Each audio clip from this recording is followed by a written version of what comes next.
Okay, before we get into today's topic, let's do a quick review. Last class we looked at the increase-decrease test, which essentially says if a derivative of a function g is positive on an interval ab, then the function g is increasing on a closed interval ab. Let's just go ahead and extend this a little bit because we're going to use this fact a little bit later in the lecture.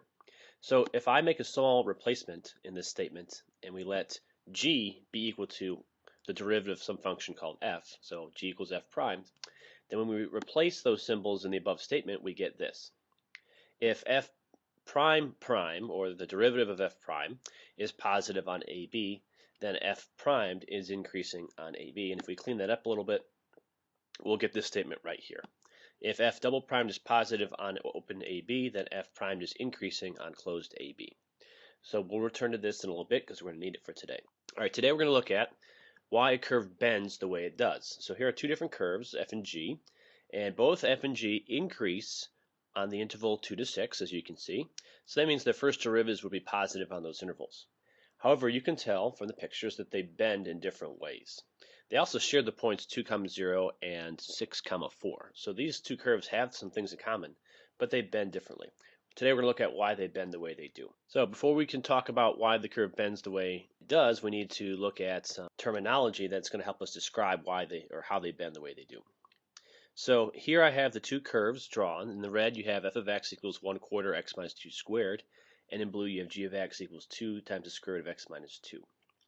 So this slider bar up here is going to move the tangent line to the graph of f on the interval 2 to 6, depending on what the value of a is.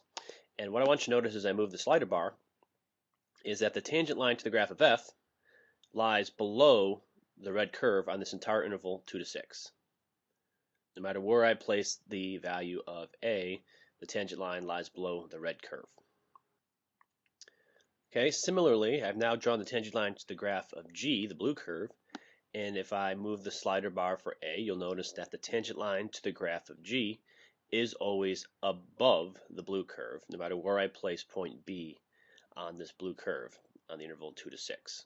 So this leads us to a definition. A function's graph is called concave up on an interval AB if every tangent line on that interval lies beneath the curve on that interval. So the red curve we showed you in the last slide is a curve we would call concave up.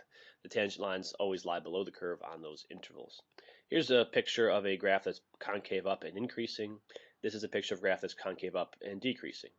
Similarly, a function's graph is called concave down on an interval if every tangent line on that interval lies above the curve. So the blue curve on the previous slide is a curve that we would call concave down. These are two pictures. This is a curve that's concave down and increasing. This is a picture of a curve that's concave down and decreasing. So now we want to look at what makes a curve concave up or concave down. What forces that to happen? How can we tell that's going to happen? Okay, we're back in the GeoGebra document, and what I want you to observe now is as I move the value of a to the right, what happens to this number down here, m1? m1 is measuring the slope of the red curve as I move the value of a. So right now it's set at 0.05 when a is 2.1.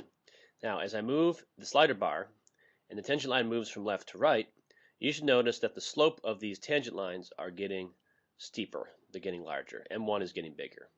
0.6, 0.7, etc. And that will continue as you move from left to right. So we want to make a connection here that concave up corresponds to slope increasing. And you might also guess that concave down will correspond to slope decreasing. So you can see on the blue curve, as I move from left to right, M2, the slope of the tangent lines to the graph of G, are getting smaller, less steep in this case. So we now have a way to connect the slope of a curve to its concavity, how it bends. Let's go ahead and state that test formally. So what we have here is called the concavity test. It says the graph of f will be concave up on intervals where f primed is increasing. And a couple slides ago, we were able to determine when f prime increases. That's when f double primed is positive. So you have two ways to tell where a graph of f is concave up using calculus. You may be asking, why do I need two ways to do it? And the answer is sometimes one test is easier than another. And I'll show you some examples in a second. Conversely, the graph of f will be concave down on intervals where f prime is decreasing or f double prime is negative. So let's take a look at an example. Here's a function f, and we're asked to find out where is f concave up versus concave down. In this case, it's going to be easier to see where the second derivative changes its sign rather than analyzing where the first derivative is increasing versus decreasing. So we take a first derivative and we get f prime of x equals x squared minus 8x plus 15. That's hard to tell where that's increasing without the picture, so let's go ahead and go to the second derivative, which would tell me that also. So the second derivative is 2x minus 8. We solve that for 0 and put that on a sign chart, which would look like this. Okay, so I've labeled my sign chart for f double prime, so I know what I'm looking at. At 4, the second derivative changes from negative to positive, which means that before 4, f is concave down, and after 4, f is concave up. Here is a picture of the graph of f, so we can verify this, and see if you can convince yourself that before 4, the tangent lines lie above the curve, so that's concave down, and at 4, that's where that changes to the tangent lines lying below the curve. Okay, now, the other way to test for concavity is to use the first derivative, and that's most commonly used when you're given the graph of the first derivative.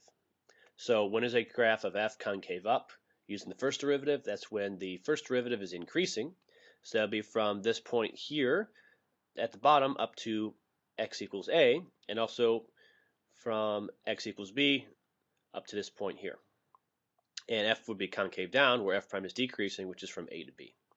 So above the graph of f prime, I have graphed the graph of f, so we can see that this works out. And so I'm going to go ahead and draw these little dotted lines to correspond to where we should see changes in the concavity. Okay, so here's the graph of f, and you can see that before this first dot, the graph of f is concave up. The tangent lines would lie below the curve. And after the point A, the graph of f is concave down. Tangent lines lie above the curve, and then at B, that changes again back to concave up. By the way, we have some mnemonic devices to help us with concave up versus concave down. We like to say that graphs are concave up. Concave up corresponds to up like a cup. So when the graph looks like a cup, like it's going to hold water, it's concave up. And concave down corresponds to down like a frown. So when the graph looks like it's going to make a frowny face, that's going to be curvature that's concave down. Okay, so one last thing to talk about. We call a point x equals c on a curve an inflection point if the graph of f changes from concave up to concave down, or vice versa, at x equals c. So for example, if we go back to this picture here, these dots here are inflection points because that's where the graph of f changes its concavity. And if we go back to this picture here, this dot at x equals 4 would be called an inflection point because the graph changed from concave up to concave down. Or I'm sorry, concave down to concave up. Okay, so how do we test for inflection points? Well, since concavity has two tests, so will inflection points. So two ways to find inflection points. That's where f prime changes from increasing to decreasing, which means f changes from concave up to concave down, okay, or vice versa. Or it's also where the second derivative changes signs. Okay, so two ways to test for the same concept.